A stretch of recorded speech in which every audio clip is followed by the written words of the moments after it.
Okay, so the plan today is to finish up chapter 6. So work through section 6, 7, integer exponents and scientific notation. Have a lot of different problems lined up for this section, but I think each of the problems should be pretty short. So I think this section will go fairly quickly. And then we'll start in the chapter 7 factoring. So that'll be our next big topic, and really probably the biggest topic, maybe one of the two biggest topics in Math 90. So maybe you could say like linear equations and factoring are the two biggest and most important topics. In 090, we've already gotten through linear equations. So factoring in chapter 7 is kind of the next, kind of hump, so to speak. Once we get over factoring, it's kind of a downhill in terms of maybe not quite difficulty, but in terms of the importance of the material from that point until the end of the semester. So that's the plan for today. And the quote of the day today is from philosopher David Hume. A wise man always apportions his belief to the evidence. So in the stats class that I'm teaching, I use the same quotes for all of my classes each couple of days. In the stats class I'm teaching, we're moving from kind of developing theoretical models into trying to move those over to practical application. And a lot of the practical application is kind of answering the question about what does the evidence say about our worldview or about this certain characteristic of the world. And I think this is particularly these days when there's so much data just floating around that we're constantly inundated with, separating what is, in a sense, good data versus bad data, what is good evidence versus not good evidence, is more important than ever. So maybe, 100 years ago, the problem was getting data in the first place.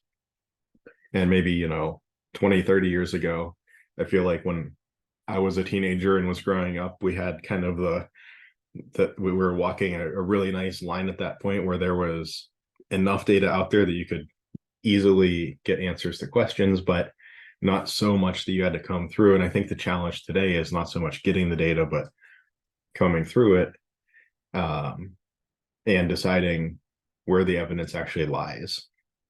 And it's also important to note, I think in this context, also from philosopher David Hume, the so-called Hume's guillotine, the is-ought problem, that math and statistics and science and so on are very good at making is statements. So what are things that are true about the nature of the world or reality or whatever, but we're not so great at dealing with ought statements. What should we do? As I kind of, somewhat jokingly say we leave that to the pastors and philosophers. So it's important that we stay in our lane and recognize what mathematical analysis or statistics or science or whatever is actually positioned to answer and what we're really not positioned to answer. So, okay, so that's the quote or idea of the day today.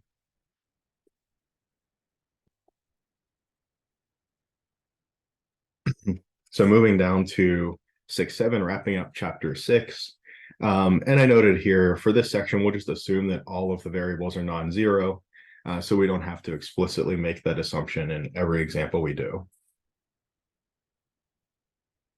So let's look at this example, x cubed times x to the minus fifth power. And we want to simplify it in two ways. So on one hand, we could use our product rule. We have a product of two factors that have the same base. And what do? We add the exponents. We get x to the minus 2. But the question is, what is x to a negative power? What does that mean? And we mentioned this a little bit already. But when we have x to a negative power, that's just 1 over x to the same but positive power. So we can move a factor or a term across the division line if we change the sign on the exponent. So x to the negative 2 power means 1 over x to the second power. We could also have made that change to begin with, x cubed over x to the fifth. And we see this is clearly,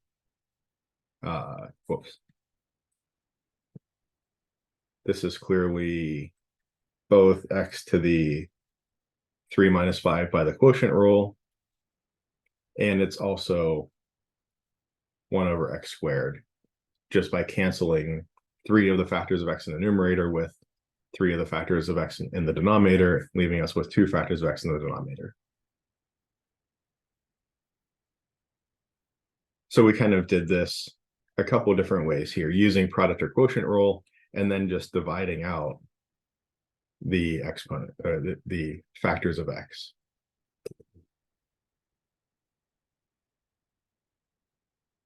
So if I have something a little more complex, a little more involved, like this one here, I want to simplify x squared times y to the negative third times x to the negative fourth times y cubed.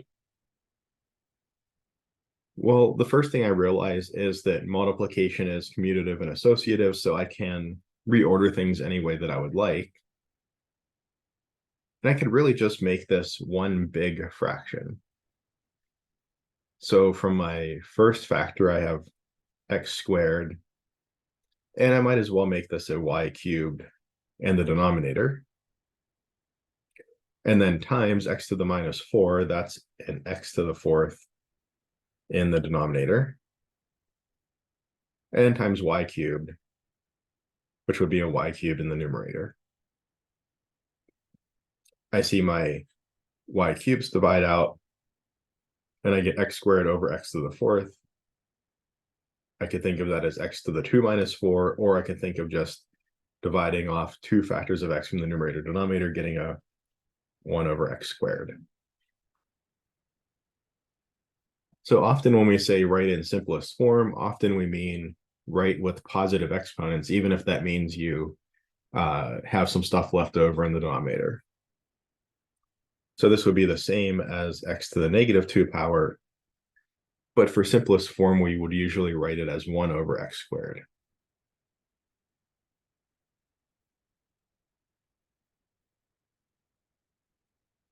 What about something like this, a power to a power, where we have a power that's negative? Well, we have our power to a power rule, our product rule. We said, if, for instance, we had x squared to the fourth power, that's just multiplying x squared by itself 4 times. X to the negative 2 to the fourth power is just multiplying x to the negative 2 by itself 4 times. Or this is just x to the negative 8 power, or 1 over x to the 8th power. So these same rules that we had seen before, these rules for exponents, they apply just as well to exponents that are negative. So before, if we had x squared to the fourth power, we would say that that is x to the 2 times 4 power, x to the 8th power. If we have an exponent of negative 2, that doesn't really change anything. I just multiply those two exponents, and I get an exponent of negative 8 instead of positive 8.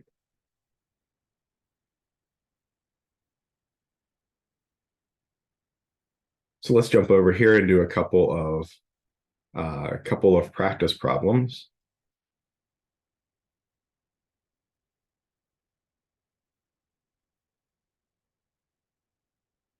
So let's start with the first 3 here.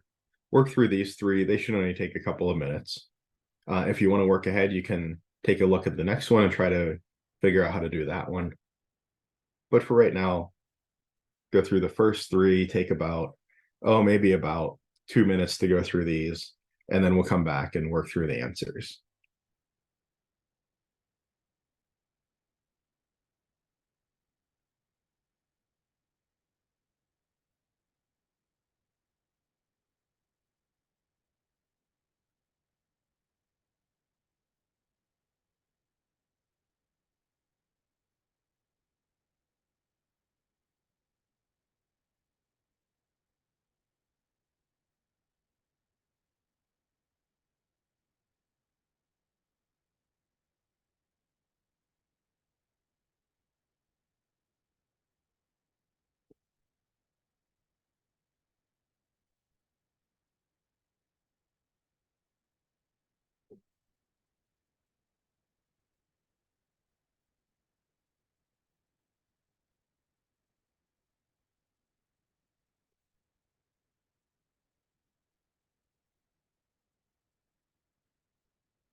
Okay, so for these three, again, these are very similar to the ones that we just did. I think pretty straightforward extensions of the exponent properties that we had talked about before.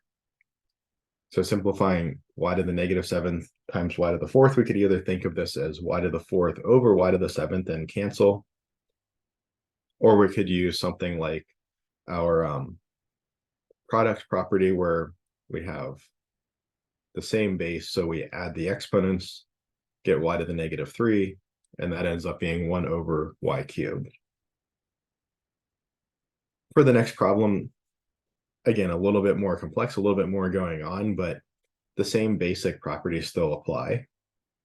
I'll start by writing everything with positive exponents. That'll probably just make it a little easier for me to see what's going on. So I have y to the 4th, that stays on top, over x. The x to the -1 makes this a 1 over x. X to the -3 makes this a 1 over x cubed, so I put an x cubed in the denominator. And y to the -2 gives me a y squared in the denominator. My two factors of y in the denominator cancel with two of the factors in the numerator, leaving me with two factors of y in the numerator, so y squared up top, and then x times x cubed, or x to the first times x cubed, is x to the 1 plus 3 power, or x to the 4th in the denominator. And then the third problem, the crux of this one is this first factor here, x to the -3 power, raised to the power -2. And again, we just multiply our powers. We have our power to a power property, so we take the product of the powers. X to the -3 times -2 is x to the +6. And then this times x to the 4th just comes down. This gets copied over. And then we use our product property again. X to the 6 times x to the 4th is x to the 6 plus 4, or x to the 10th power.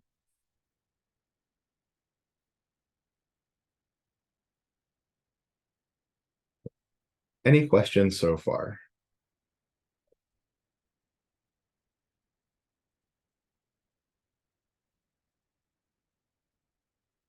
Okay, so let's look at this next example. So here we have a quotient to a negative power. We'd like to simplify this. And we have an extra factor here, but really the difficult part of this problem is the quotient to a negative power. Now I could distribute this negative power in like x squared to the -2 over y cubed to the -2 and go that route.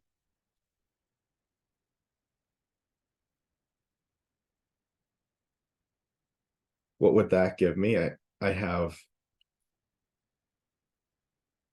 a numerator and denominator, each of which kind of look like this previous problem.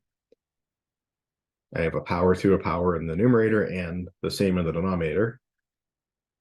So I could use that power to a power rule. X to the power 2 times -2 is x to the -4 over y to the power 3 times -2 is y to the -6 times x cubed y.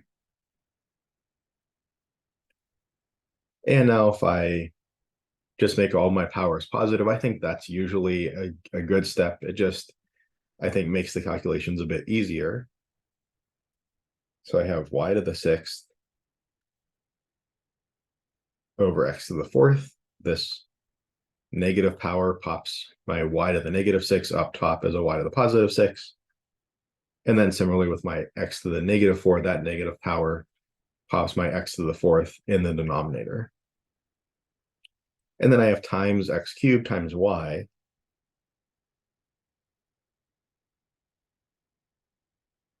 So I'll just collect those in the numerator.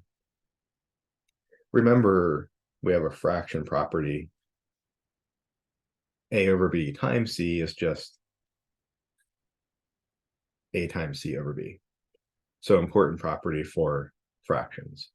right, where does this come from? This is just a over b times, well, we could write c as c over 1.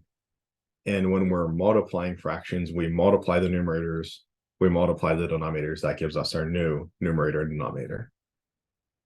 Very important. That's how multiplication works, but not addition, right? We don't just add numerators, add denominators to get the sum of two fractions. Now I see that I have 3 factors of x on top, 4 on the bottom. These 3 are going to cancel with 3 of these, leaving me with just an x on the bottom in the denominator. And y to the 6 times y is y to the 6 plus 1 power, or y to the 7th.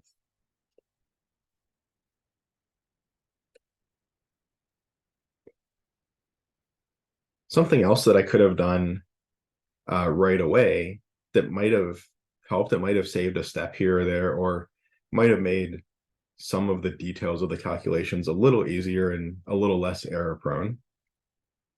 If I have a fraction to a negative power, I know that's the same as 1 over that fraction to a positive power.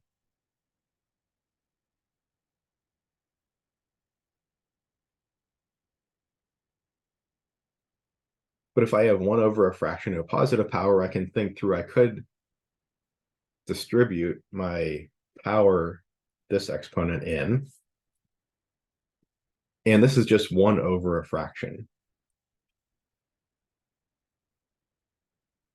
So what is 1 over a fraction? That's just the inverse of that fraction. I just switch the numerator and denominator to get it out of this overall denominator. So I could have chosen to think of this as y cubed over x squared to the 2nd power times x cubed y. Why would I go through the hassle of doing this first? Well, now all of my exponents are positive, and I'm less likely to make a silly error for getting a negative sign or something like that. So I get y cubed squared over x squared squared times x cubed y.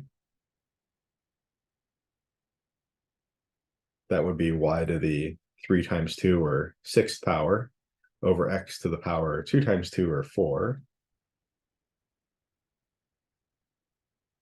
And then times x cubed times y.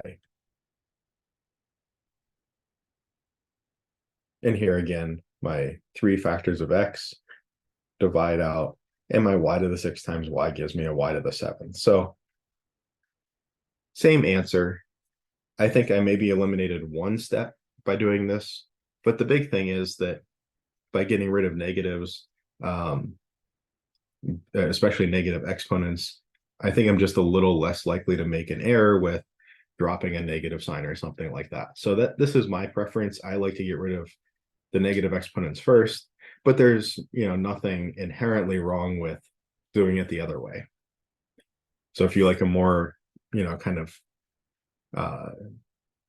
streamlined approach, I would say maybe get rid of the negative exponents first, do your calculations, and I think that makes it just a little bit easier, a little less error prone when working through these kind of problems. When there's a lot going on, when we have a high degree of complexity already, I think it serves a really it provides a really good benefit to reduce the complexity as much as you can at the beginning, and getting rid of negative exponents, in my opinion, does reduce the complexity a bit. Okay, so let's look at this next example. So simplify the following 3 expressions. And again, when we say simplify, we mean write with positive exponents. Now we might look at these and we might think, wait, are these all just the same thing? We have to be super careful though when we're dealing with exponents and products. So if I look at the last one, let's look at that one first. Negative 3x all in parentheses to the negative 2 power. what does this really mean? Well, this kind of means I have something to the -2 power. What am I raising to the -2 power? It's the product of two things. -3 is one factor and x is the other factor. If I have a product of things raised to a power, that power distributes over the product.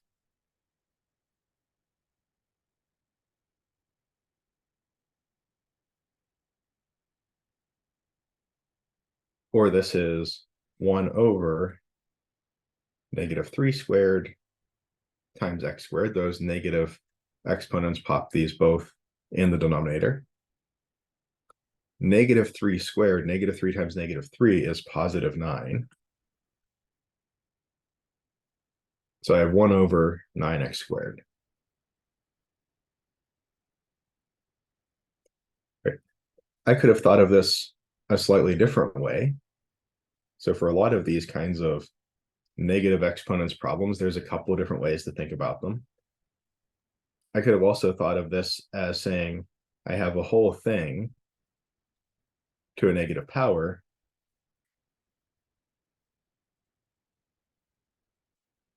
I can put that whole thing in the denominator with a positive power. And then I could do a similar set of steps.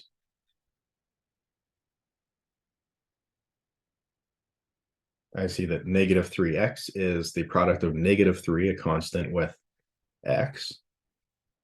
So I have a product to a power. The power distributes over the product. -3 squared is +9. And then that x squared is just x squared.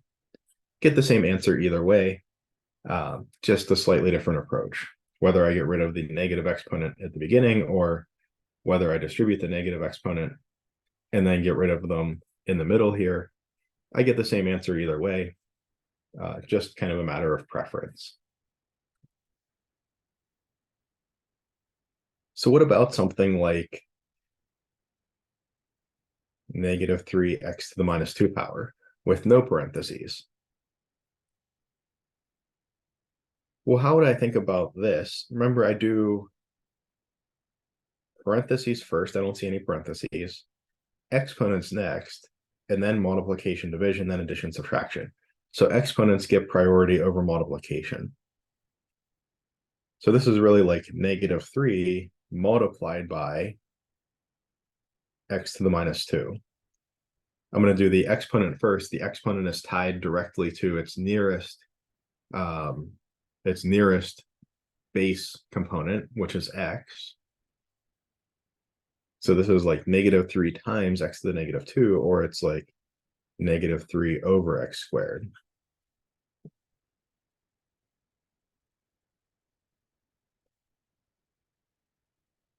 So up here, because I had grouped -3x with parentheses, that entire inside of that parentheses was the base that's getting raised to the power -2. Down here, this -2 only really attaches to its nearest base, which is the factor x. And then what about the middle one here, which is probably, I don't know, maybe not. I was going to say it's probably the one that most people, that people are most likely to get wrong, but I think number one would be in contention for that too. But what about the middle one here? So -3x to the -2. So here my exponent attaches to this parentheses that contains the 3x, but not to the -1. So this is like -1 times 3x to the -2.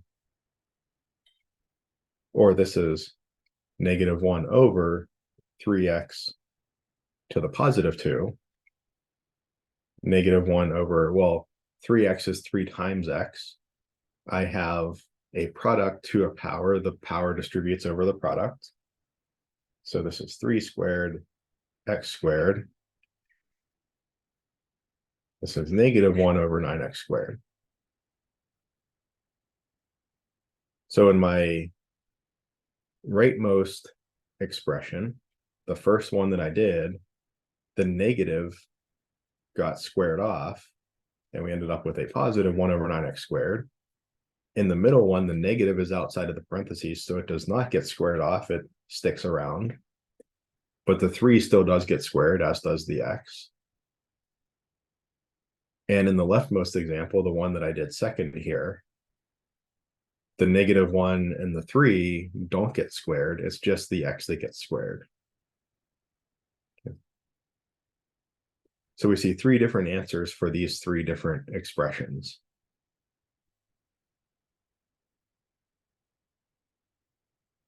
Okay, so let's go through a couple of practice problems. Let me try to zoom this in a little bit. Sometimes when we have quotients with exponents, that it can be a little hard to read. Okay, so maybe take about, let's say 3 minutes to work through these 2 problems. I think that should be enough. And then we'll come back and discuss them. So take about 3 minutes, work through these 2.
Okay, it's about 3 minutes. And as always, we're just learning the material. If you stumble somewhere, if it took you a little bit more time, that's not a problem. So don't feel, rushed or anything if you didn't quite get through them. Um, that's perfectly okay. So for this first one up here, I chose to get rid of the negative exponent first. I do that by inverting the fraction on the inside of the parentheses. So instead of x cubed over y squared to the negative one, I'm dealing with y squared over x cubed to the first power, or just y squared over x cubed, and then times x squared y squared. Or this x squared y squared just multiplies onto the numerator. Again, that's just a basic fraction property.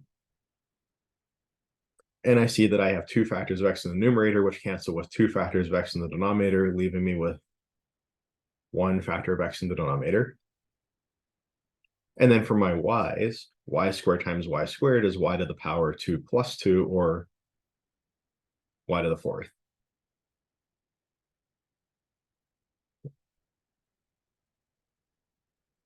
And then looking at these 3 expressions,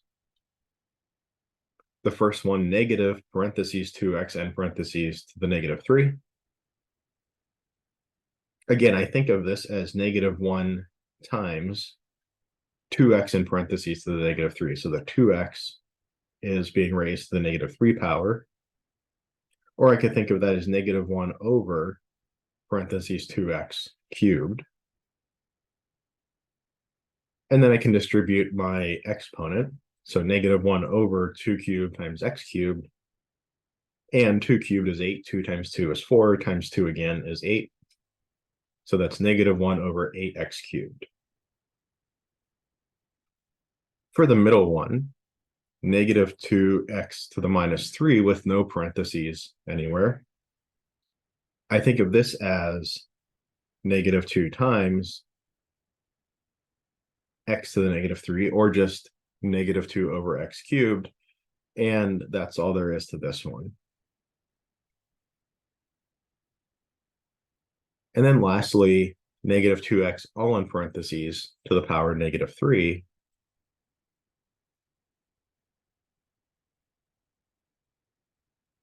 So I have a whole parentheses to the negative 3 power. So that entirety of that parentheses, negative 2x, comes into the bottom with a positive 3 power. And I have a 1 in the numerator just kind of as a placeholder.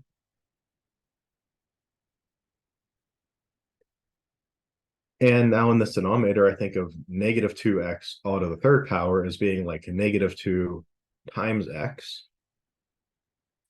So that's negative 2 to the third power times x to the third power when I distribute.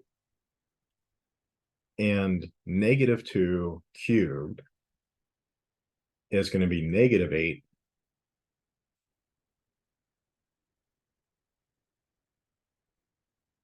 So here, and I have a negative 8 on the bottom, but I can just put that negative up top, right? Something like negative 1/3 is the same as negative 1 over 3, or 1 over negative 3. But just to make the point that in this case, it turns out that it actually doesn't matter whether we have the negative inside or outside of the parentheses, but it definitely does matter whether the 2 is inside or outside of the parentheses. When the 2 is in the parentheses, when it's part of the stuff that's getting raised to the negative 3 power, it turns into an 8 on the bottom. Otherwise, it just sticks around as a 2 on the top. But in the example I did previously, we had a second power, a negative 2 power, and that square kind of squares off the negative sign. We get negative times negative as a positive. For a cube, we get negative times negative times negative. That's a positive times negative. That's still a negative. So because of the third power here, it actually didn't matter as far as the negative sign is concerned, whether or not it's inside or outside of the parentheses. It's still going to end up being negative, but it definitely mattered whether the 2 was inside or outside of the parentheses. Yeah, that made the difference between whether it stays a 2 or becomes a 1/8.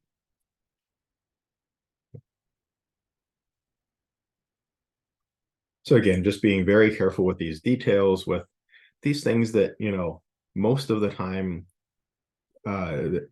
these are the kind of problems that when somebody gets the wrong answer, most of the time when you say, oh, you got the wrong answer, did you remember this thing? They're like, oh yeah, I remember that thing. I just kind of forgot it in the moment, right? It's not a question of a fundamental misunderstanding. It's usually a question of kind of just forgetting a detail or just being uh, not quite careful enough with what I sometimes call like the bookkeeping, just keeping all of the details straight from line to line. Any questions on any of this before we move on?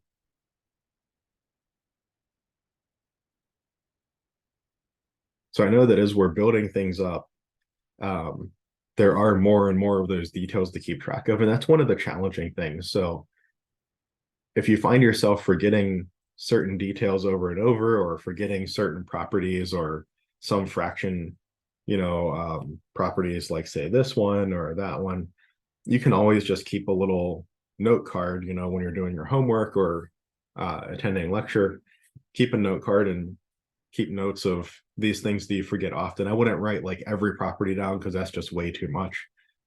But if you realize that you're forgetting a certain property that you've forgotten it a few times and had to look it up, maybe write that one down so it's kind of readily available. And if you have a half a dozen properties that, that maybe you're a little bit weaker on than some other properties, if you have them right there for you, you can always just take a glance over to that and remind yourself of those.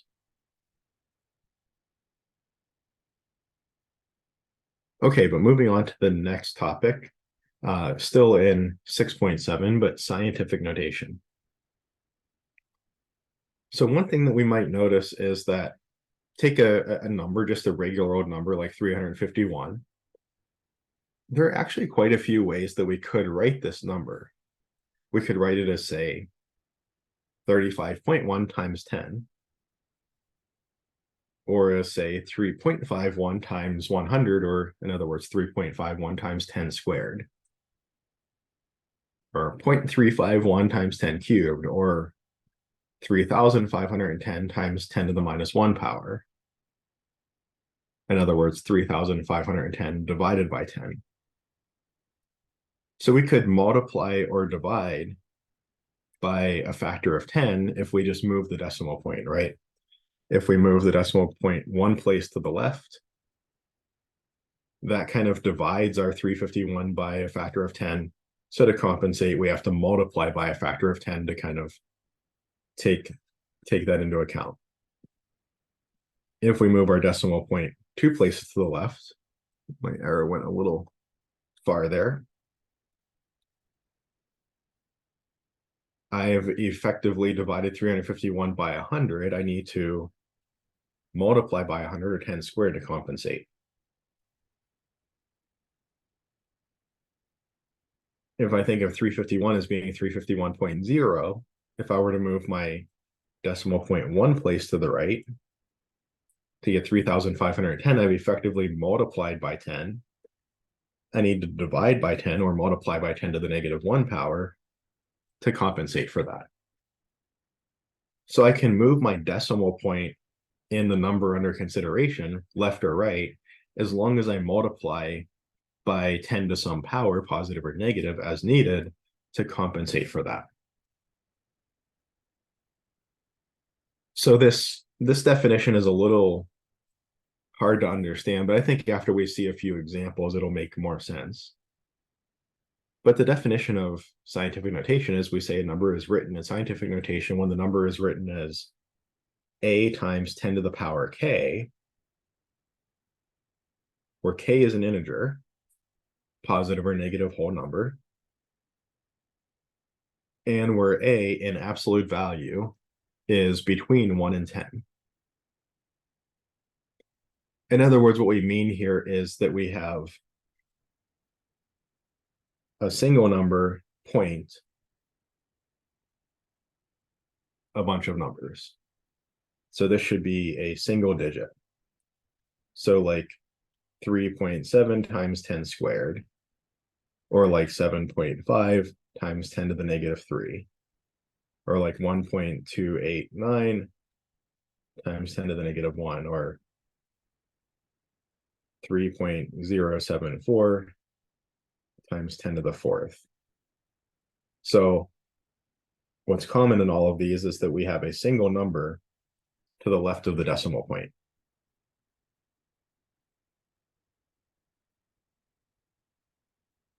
Now, why do we care about doing this? Why would we want to do this? Why would we want to rewrite a number like 351? We can now realize that this is the scientific notation form. Why would I want to write it that way? That seems like kind of a dumb way to write 351. Isn't this a simpler way to write it? Well, sure, if we're looking at, the amount of money in our bank account or something, we just write 351 and be done with it. But there are some situations or a lot of situations, especially in like physics and chemistry and scientific fields, where this can actually be super useful. Particularly whenever we're either dealing with very large or very small, meaning like very close to zero numbers, or when we're working with several numbers that are very different in size. In these cases, it can be really helpful to write in scientific notation. So let's take, for example, a couple physics constants. So we all know what an electron is, right? The little things that kind of zoom around atoms.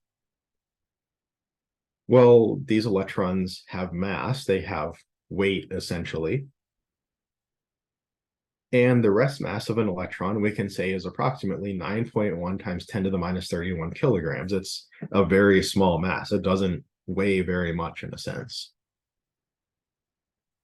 But this is a much nicer way to write this number than to say that its rest mass is a whole bunch of zeros, 91 kilograms. I really don't like this number. That's a really hard number to interpret. It's got so many zeros, I'd have to sit here with my pencil and mark them off and count them or something just to know how many there are. But here I can kind of wrap all of those zeros into this exponent.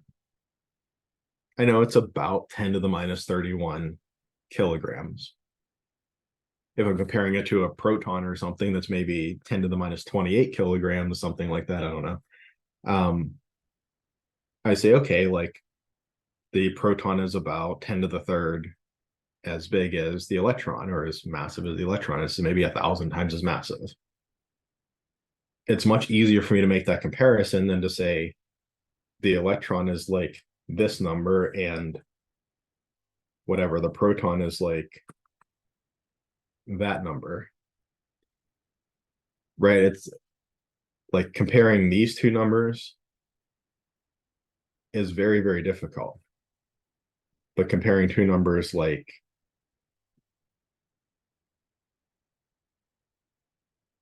this, where I have maybe say 28 instead of 31, I can see, oh, okay, they're about 10 cubed difference. They're about 1,000 times different. One is about 1,000 times the size of the other, or the mass of the other. Or very large numbers. The approximate diameter of the observable universe is something like 8.8 times 10 to the 26 meters. Much nicer to write it that way than to write 8 with a whole slew of zeros after it, meters. Again, this is a very difficult number to interpret. If I was talking about the diameter of the observable universe versus the diameter of the Milky Way galaxy or something, then I don't know, maybe the diameter of the Milky Way galaxy is like this number. It's really hard to compare those. But again, if I try to compare, say, 8.8 times 10 to the 26 with, 10 to the 13th meters or something like that, I can make that comparison much more easily. So we're dealing with very large or very small numbers, or when we're dealing with a lot of numbers that are maybe powers of 10 apart, like 10, 20, or sorry, 10, 100, 1,000 times as big as one another, it's a lot easier to just compare these exponents on the 10, because that's usually what we care about. If one thing is about 1,000 times the size of another, do I really care if it's like 980 times or, 1,500 times? I know it's about 1,000 times the size of the other, or in other words, I might say it's about 3 orders of magnitude. It's about 3 powers of 10 different. So that's why we would want to write numbers in scientific notation. How do I actually do that? Well, I just imagine where my decimal point is. I see that right now I have 3 digits to the left of my decimal point. I only want 1. I need to move my decimal point 2 to the left, so that I get 3.51. And to compensate for moving 2 decimal places to the left, I need to multiply by 100, right? By 10 squared. So I move 2 decimal places to the left, and then the 10 squared compensates for that. And if I'm not sure if I went the right way or not, if I'm not sure if this should be 10 to the second power or 10 to the negative 2 power, well, I know that if I multiply a number that's about 3 by 100, I get about 300, and that's about the size of this number. If I multiplied a number that's about 3 by 10 to the negative 2, 3 over 100, that's a much smaller number. That's not right. So I can always just check that way. What about 14,375? Again, my decimal point is kind of hiding here at the end. We don't explicitly write it in these cases. I need to move 1, 2, 3, 4.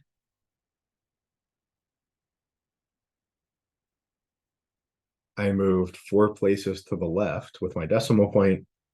To compensate, I need to multiply by 10 to the 4th power.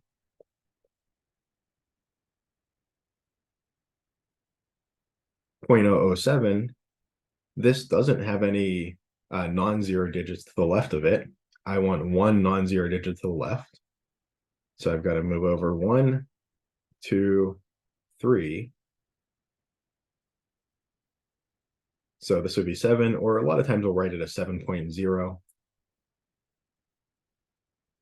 I moved 3 decimal places to the right. I need to compensate by multiplying by 10 to the negative 3. Again, I can check. I can say, okay, 7 is a pretty big number relative to 0.007. That means I need to multiply by something small, like 1 over 1,000, to compensate. What if I have a negative number? It works exactly the same way. Here I need to move 1 decimal place to the left.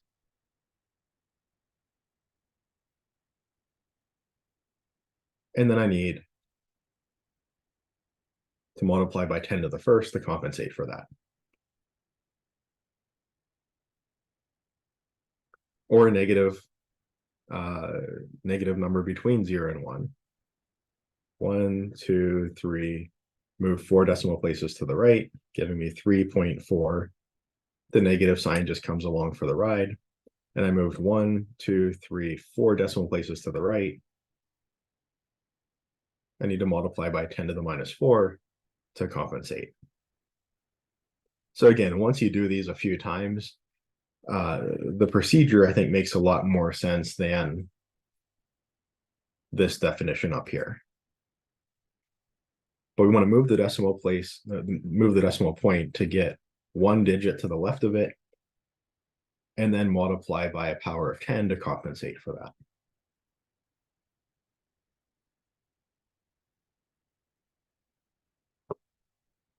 Okay, so just as practice, maybe take about 30 seconds or so and work through these 3. So in 30 seconds, we'll come back and go through the answers for these. I don't think this should take very long.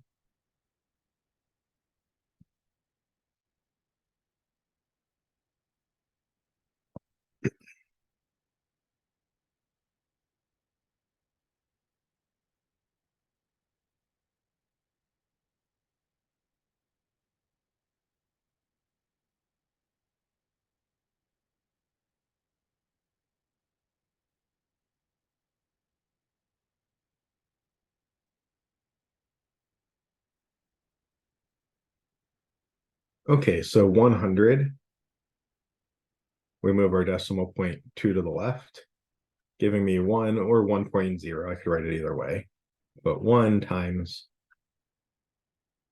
10 to the second to compensate for moving that decimal point 2 places.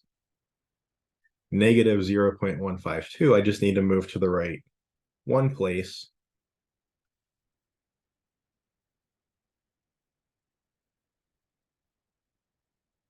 And then I multiply by 10 to the negative 1 to compensate for moving that 1 place. And 16,589, 1, 2, 3, 4 places to the left. So I multiply by 10 to the fourth to compensate for that. So I think this is one of those things where just going through a few examples is much more clear than discussing the definition. So what if we want to go the other way? What if we want to take a number in scientific notation and make it into a decimal? Well, we just do the opposite. 10 squared means I'm multiplying by 100. So I move 2 decimal places to the right, or that's 721. Multiplying by 10 to the minus 1, that's dividing by 10. I move 1 decimal place to the left, 0.721. What if I have 7.21 times 10 to the fourth? Well, I don't quite have enough digits showing right now to move 4 decimal places to the right.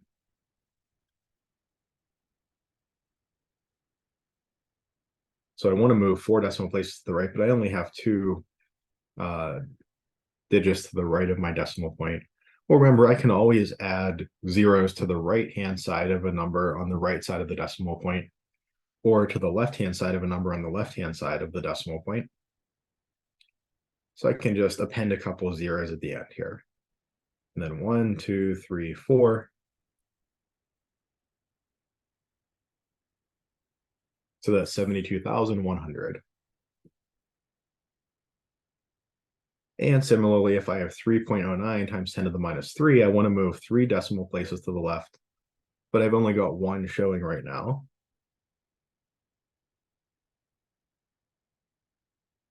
I can always add a couple of zeros to the left side of the number on the left of the decimal point. So 003.09. And then I can move 1, 2, 3 decimal places to the left.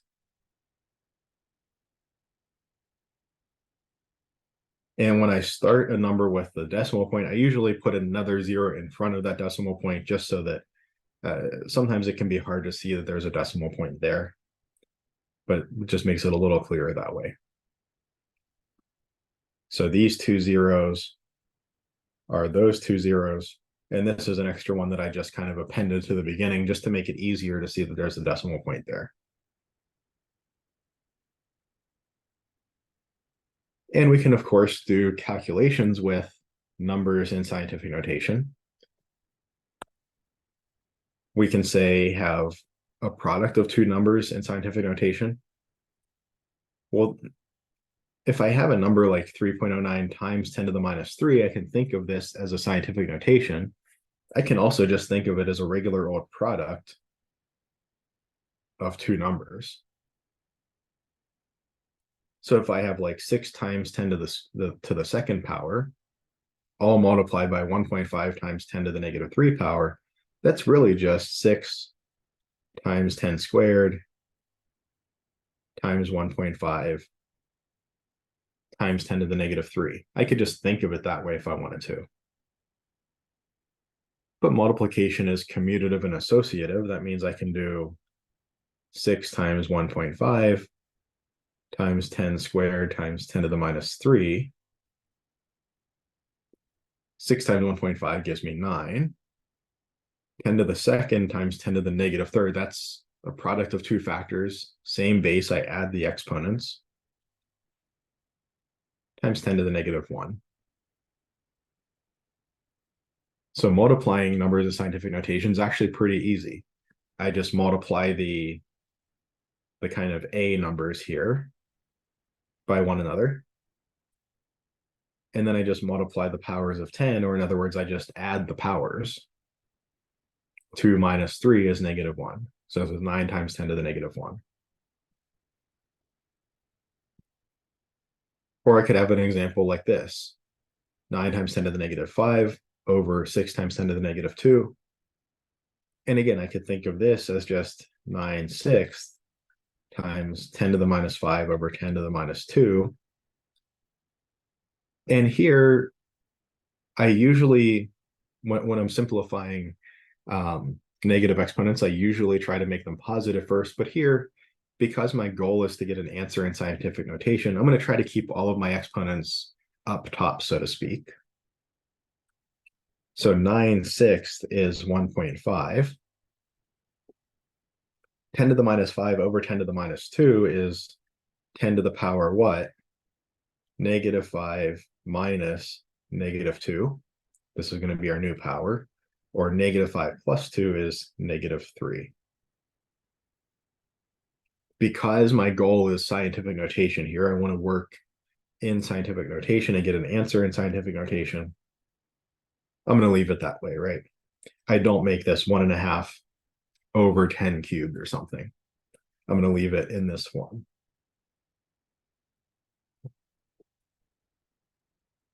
Any questions on any of this?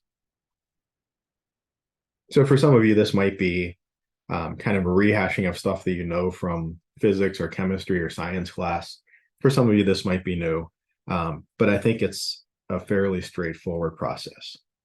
But let's take about 2 minutes, let's say, and go through these. So write these as decimals and then simplify these two expressions. Again, we want our answer to be in scientific notation. So keep that in mind when you're doing the calculations. So take about 2 minutes, work through these, and then we'll touch base in a couple minutes.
Okay, it's been about 2 minutes. So looking at these first three up here, we see 3.995 times 10 squared.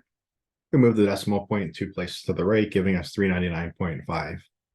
Pretty straightforward one. The next two are a little more complicated than that one. 4.87 times 10 to the fourth, if we try to move the decimal point 4 places to the right, we see we've only got 2 places there. So we need to rewrite 4.87 as 4.8700. And now we can move the decimal point 4 places to the right. And we get 48,700. And similarly with the next one, 1.17 times 10 to the negative 3. I want to move the decimal point 3 places to the left, but I've only got 1 place showing. So I append a couple zeros onto the front. 001.17 times 10 to the negative 3, move my decimal point, and I get 0.00117. Then down here, simplifying the product of two numbers in scientific notation, I just multiply the numbers in front, 2 times 3.7, and then I multiply my powers of 10, 10 to the minus 1 times 10 to the minus 3. 2 times 3.7 is 7.4. It's 2 times 3 plus 2 times 0.7. And then 10 to the minus 1 times 10 to the negative 3, I have a product of two factors with the same base. I add the powers. -1 minus 3 is -4. So this gives me 7.4 times 10 to the negative 4.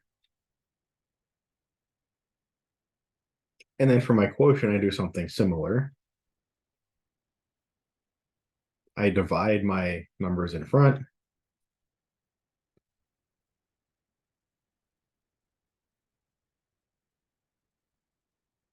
And I divide my powers of 10. 2 over 4 is 0.5 times, and here I have 10 to the 3 minus a -1, or 10 to the 3 plus 1, or 10 to the 4. Now I do encounter something a little different here that I've seen before. This isn't quite in scientific notation. 0.5 times 10 to the fourth, the number in front of the decimal point is a 0, not a 1, or not a 1 through 9.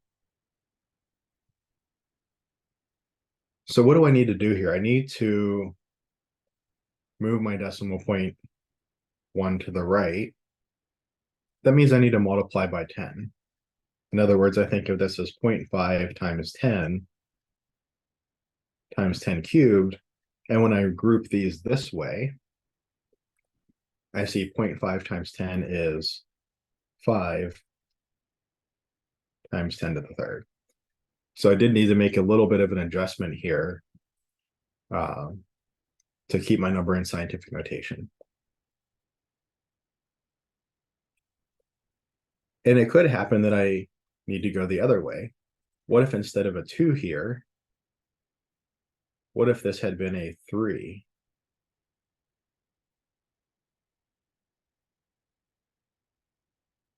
How would that have changed this answer? Well, 3 times 3.7, that's 3 times 3 plus 3 times 0.7, that would be 9 plus 2.1. 11.1 times 10 to the minus 4. Again, this is not in scientific notation because here I have 2 digits to the left of the decimal point. I only want 1. I need to move the decimal point 1 unit to the left. In other words, I need to kind of borrow one of these 10 to the minus 1 powers.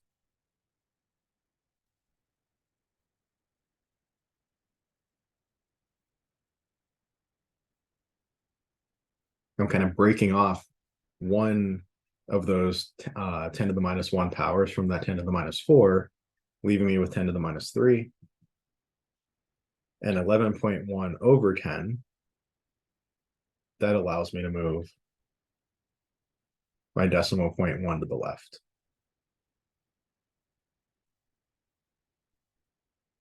So it could happen that I do my multiplication or division of scientific notation numbers, and I end up with a number that's not in scientific notation, and I have to do some small adjustment to get it back into that notation. Any questions on anything so far?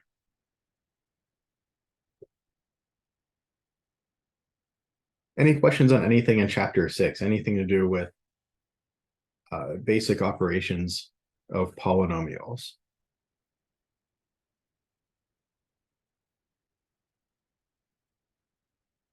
Okay, so we're moving into chapter 7, factoring.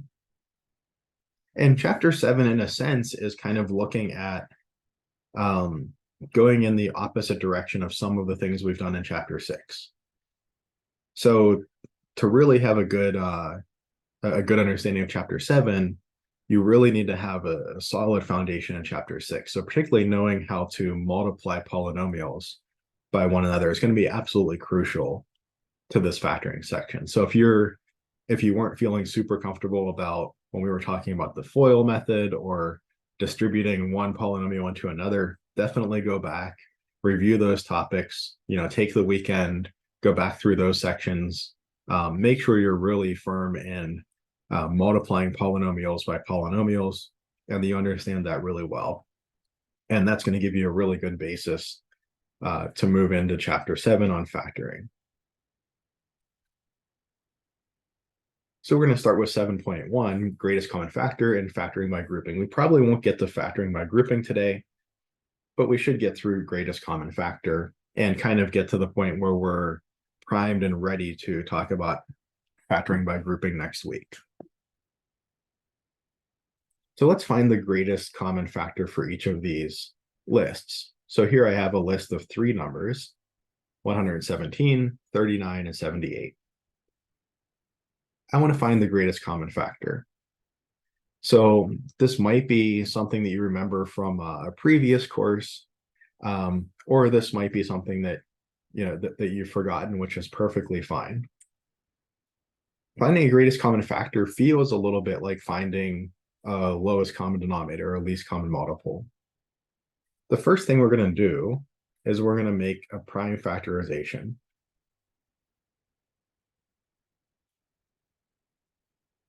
So these are the 3 numbers that I want to find the greatest common factor of. So I'm just going to come over here. 117, 39, and 78. I need to figure out what the prime factorization of each of these is. I can ask, well, are any of them even? Well, 78 is. So 78 has a factor of 2.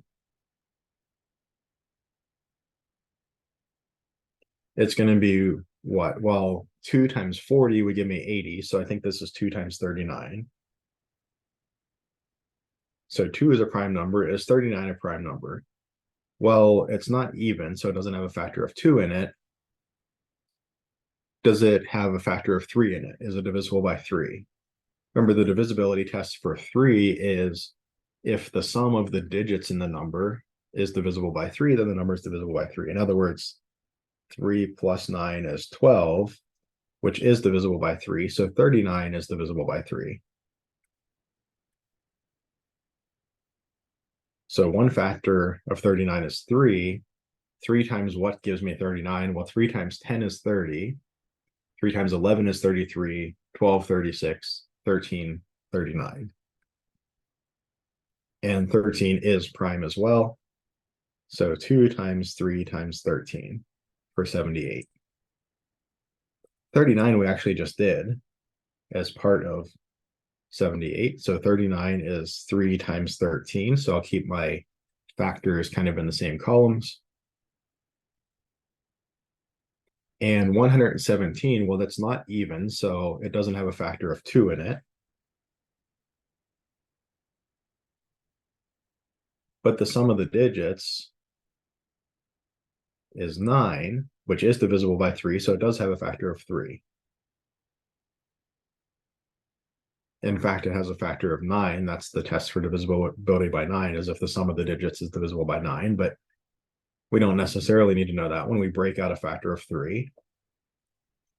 117, that's pretty close to 120, which I know is 3 times 40. So this is going to be 3 times 39. 3 times 40 minus 1, or 3 times 40 minus 3. And the 39 I know breaks into 3 times 13 from previous work. So 117, I'm going to write as 3 times 13 times 3. So I'm keeping everything lined up with columns. Now, if I was looking for a lowest common denominator, I would go through and I'd take each of the columns like this. A greatest common factor works in kind of a similar way. It's similar in the sense that it's kind of exactly the opposite. I ask myself, are there any columns that are common to all of my lines, like greatest common factor? In other words, I see that this column has a 3 corresponding to each one of my 3 lines. So I write it down. And the same with the 13. The 2 in front here, well, it's part of the 78, but it's not part of the 39 or 117, so I don't write it down. And the second factor of 3, it is in 117, but it's the second factor of 3 isn't found in 39 or 78. So we just have one factor of 3 in each of those. So the second factor of 3 doesn't come down either. So just like my lowest common denominator, I do my prime factorization. I keep everything lined up in nice columns. But where my least common denominator, lowest common multiple, I would say each column that I see, each column where I see an entry in any of the numbers, I bring it down. For my greatest common factor, I say I only bring down a number if I see it in every column. So you have 3 times 13 or 39.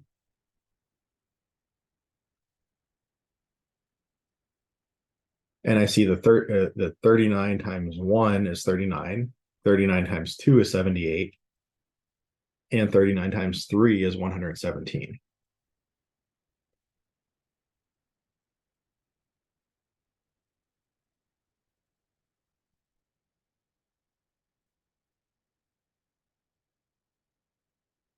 So that factor 39 is common to all of these 3 components in this list. And there's no bigger number that is also a common factor.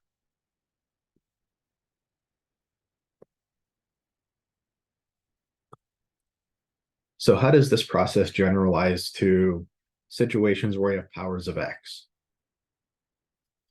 Well, we basically do the same thing with the numbers.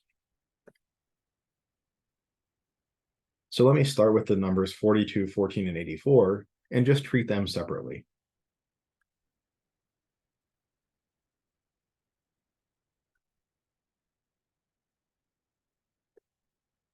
So 42, I know that has a factor of 2. It's 2 times 21. And I know 21 is 3 times 7. 14 is 2 times 7. 84, well, I know this has a factor of 2. It's going to be 2 times 42. 42 has another factor of 2, so I got to come all the way over here. 42 is 2 times 21, and then 21 is 3 times 7. So again, my greatest common factor,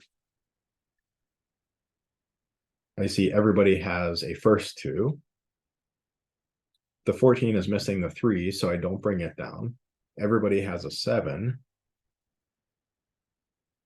And the 42 and 14 are missing a second factor of 2, so I don't bring the second factor of 2 down. So as far as just the numbers, the constants are concerned, that component of the GCF is 14. Now, how do I handle the x's? I could kind of imagine something similar. I have x to the 4th, x to the 5th, x to the 6th, and I mean, this is going to be kind of a long drawn out way to do that, but just to point out how this could break down in a similar way.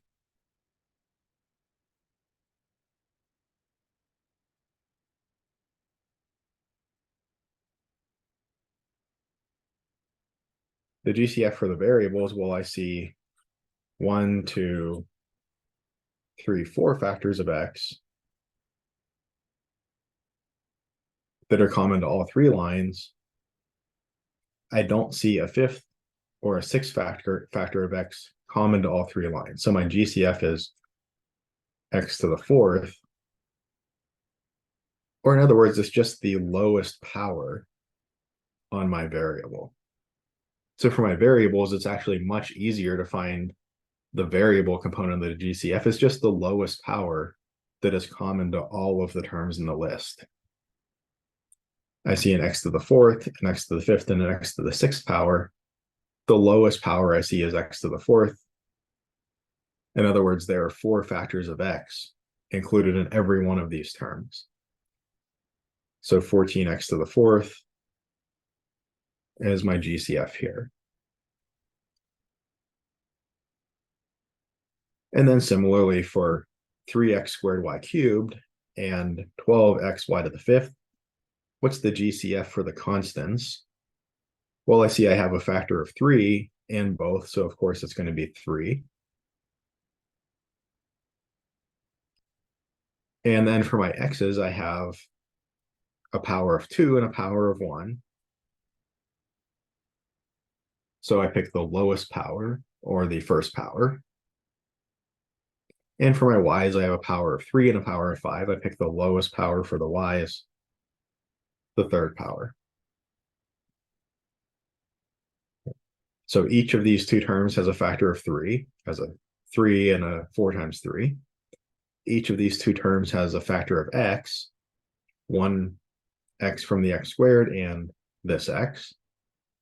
And each of these terms has a factor of y cubed, this y cubed, and then y to the fifth is like y cubed times y squared.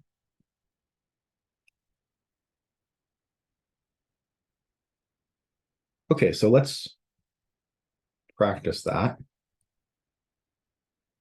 So take a look at each of these 3 lists and find the GCF. Let's take maybe 4 minutes for this one. So we'll come back in 4 minutes and touch base on this problem.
Okay, so the first problem, we want to get a prime factorization of 60, 40, and 100.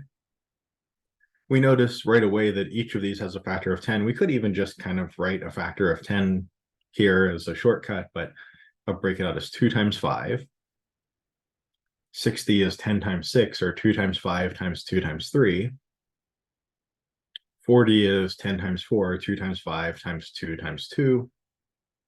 And 100 is 10 times 10, 2 times 5 times 2 times 5. And I see that all 3 lines have a first 2, all 3 have a 5, and all 3 have a second factor of 2. But then that third factor of 2, or the second factor of 5, or the factor of 3 aren't shared between all 3 lines, so they don't come down. My GCF is 2 times 5 times 2, or 20. And if I want to check, I can make sure that that actually is a factor of all 3. So 60 is 20 times 3, 40 is 20 times 2, and 100 is 20 times 5. And that 3, 2, and 5 don't share any common factors. So this is the greatest common factor. It's a common factor, and there's no remaining common factor that could be kind of lumped into that 20 to make it bigger. The next problem, if I look at just the number 66, 18, and 36, they factor this way. And I see that I have a factor of 2 and a factor of 3 that are common to all 3 numbers. But the factor of 11, the second factor of 3, or the second factor of 2 are not common to all 3. So my GCF is 2 times 3, or 6. For the variable components, again, I just take the variable component of my GCF is the variable raised to the lowest power that I see, which is x to the 4th. And to confirm, 66x to the 4th is 6x to the 4th times 11. 18x to the 5th is 6x to the 4th times 3x. And 36x to the 6th is 6x to the 4th times 6x squared. And there's no common factor between kind of what's left over in each of them. So 6x to the 4th is the greatest common factor. There's nothing else that I could lump into 6x to the 4th and have it still be a common factor. There's no greater common factor, so this is the greatest one.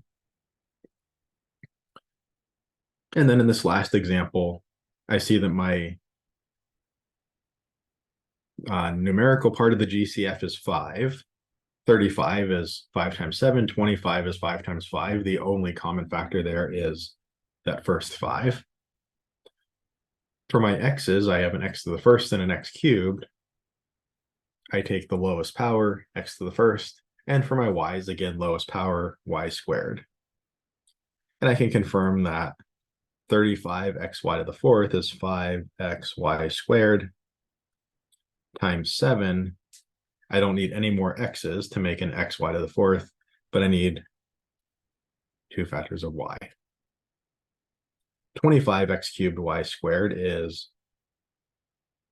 5xy squared. I need a factor of 5 to make the 25. I need 2 factors of x against 1 factor of x to make x cubed, and y squared is already taken care of.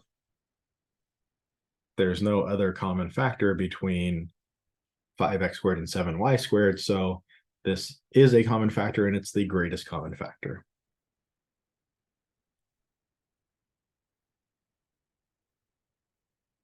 Okay, and our last topic for today is starting the idea of factoring. And my OneNote is starting to crash on me. It doesn't want to let me move my cursor, or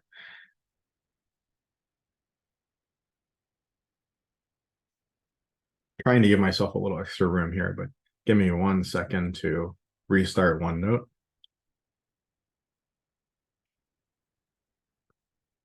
Most Office products are actually pretty non-crashy, but for whatever reason, OneNote seems to be the exception to that, and not in a good way. All right, well, we'll just We'll just work with it.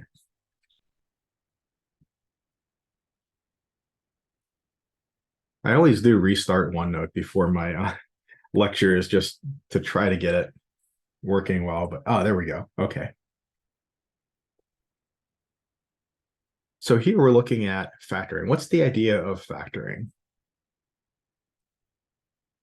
Well, the idea of factoring is if I can find a greatest common factor between two or more terms, in this case, the greatest common factor between 5x and 15 is 5. I think it's pretty easy to see that pretty quickly. I could look at the expression 5x minus 15, and I could kind of do a reverse distributive property. I could see that I could write this as 5 times x minus 3. In other words, I note that 5x is just 5 times x, and 15 is 5 times 3. There's a common factor in each of these terms. If I, quote, factor out that common factor, if I use the kind of reverse direction of the distributive property, I can pull that common factor of 5 out in front, right? If I redistributed, this would give me 5x minus 15, exactly what I have up here. But oftentimes I would prefer this method of writing the expression, and we'll see why that is a little bit later. But it's quite often the case that I would prefer the factored form over the kind of fully written out and distributed form. This might seem a little silly, especially when in chapter 6 we went through a bunch of examples of distributing to get all the terms separated. And here we're doing kind of the opposite. But there are sometimes when I want one form, sometimes when I want the other form. So I want to be able to move back and forth between the two forms. The importance of the greatest common factor is it's telling me what the biggest thing that I can pull out in front with the reverse distributive property, what that biggest thing is, which will leave me with a polynomial, particularly a polynomial with nice coefficients left over. So if I come down here to 3x squared plus 6x, the greatest common factor between 3x squared and 6x, and I'm not going to go through the details all of the time, but if you aren't seeing where this is coming from, just star it in your notes, and when you review your notes, just come off to the side, write out the details in the margin, say, oh, okay, that's where that came from. The numerical part is going to be 3, and then the lowest power of x I see is x to the first, 3x squared plus 6x. I want to write this as 3x times something. I noticed that 3x squared is 3x times x.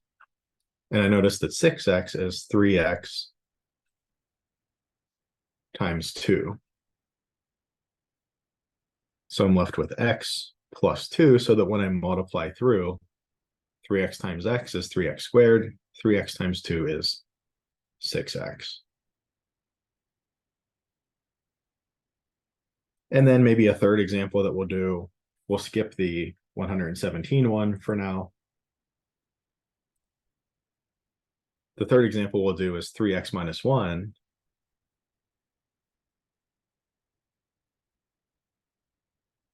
Well, what's the greatest common factor between 3x and 1? It's just 1. There's actually nothing that I can really factor out of here, right? If I tried to factor like an x out, I would have like 3 minus 1 over x. That's not very nice. Or if I tried to factor out a 3, I'd have like x minus 1/3 left over. I've introduced a fraction. I would prefer not to do that here. We call this prime. We call this a prime polynomial because there's no common factor to be factored out of it. It can't be factored. It just is what it is. The same way that I could write 8 as 2 cubed, but 2 is just 2. It's just a prime number. It's just kind of what it is.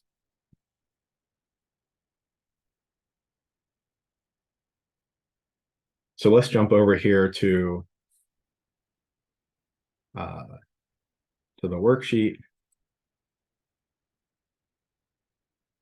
and work through these first two problems. We'll take maybe a minute and a half to work through those two, and then we'll discuss, and that'll take us about to the end of class time. So a minute and a half, go through these first two problems, and then we'll discuss.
Okay, so for these last two problems, 21x minus 14, the greatest common factor between 21x and 14 is the factor of 7.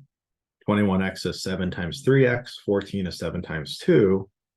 So doing that kind of reverse distributive property, that factoring the greatest common factor out, we see we can write 21x minus 14 as 7 times 3x minus 2. If we were to distribute to check ourselves, 7 times 3x is 21x. 7 times negative 2 is minus 14. That looks right.